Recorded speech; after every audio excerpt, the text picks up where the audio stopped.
നമുക്ക് ഇന്ന് വന്നിട്ടുള്ള നഷ്ടമാട്ടോ അത്. രാവിലെ നമ്മൾ നോക്കുമ്പോൾ വെള്ളമൊന്നും കുഴപ്പമുണ്ടാകുന്നില്ല, നല്ല അത്യാവശ്യം നല്ല രീതിക്ക് തന്നെയായിരുന്നു, ബേസിനിൽ ഒരു കുഴപ്പവും ഉണ്ടാകുന്നില്ല. പക്ഷേ വൈകിട്ട് നോക്കുമ്പോൾ ആ ബേസിൻ്റെ പകുതിയോളം ക്രൈഫിഷ് ഡെഡായിട്ടുണ്ട്. അപ്പോൾ നമ്മളൊന്നും നോക്കിയില്ല, എത്രയും പെട്ടെന്ന് തന്നെ ക്ലീൻ ചെയ്തെടുത്തു. ആ ക്ലീൻ ചെയ്യുന്ന ടൈമിൽ വീഡിയോ ഒന്നും എടുത്തില്ല, സത്യം പറഞ്ഞാൽ ആ ഒരു ഇതിൻ്റെ ഇടയിൽ വീഡിയോ എടുക്കാൻ പറ്റിയില്ല. ഇതിപ്പോൾ നിങ്ങൾ കാണുന്നത് ക്ലീൻ ചെയ്ത് കഴിഞ്ഞിട്ടുള്ള ബേസിൻ്റെ സിറ്റുവേഷനാണ് കേട്ടോ. ഇപ്പോൾ ഉള്ളത് വലിയ കുഴപ്പമില്ലാണ്ട് ആക്റ്റീവായിട്ട് നിൽക്കുന്നുണ്ട്, പ്ലാൻസും കാര്യങ്ങളൊക്കെ ആയിട്ട് അവിടെ നിൽക്കുന്നുണ്ട്.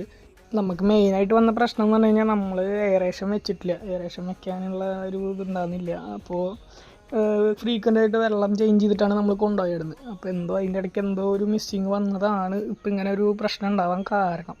എന്തായാലും നമ്മുടെ ഡെഡായിട്ടുള്ള ക്രൈഫിഷ് വളരെ മറ്റു മീനുകൾക്ക് ഫീഡായിട്ടൊക്കെ കൊടുത്തത് കളയനെക്കാട്ടും നല്ലത് ഇങ്ങനെ യൂസ് ചെയ്യാൻ തോന്നി.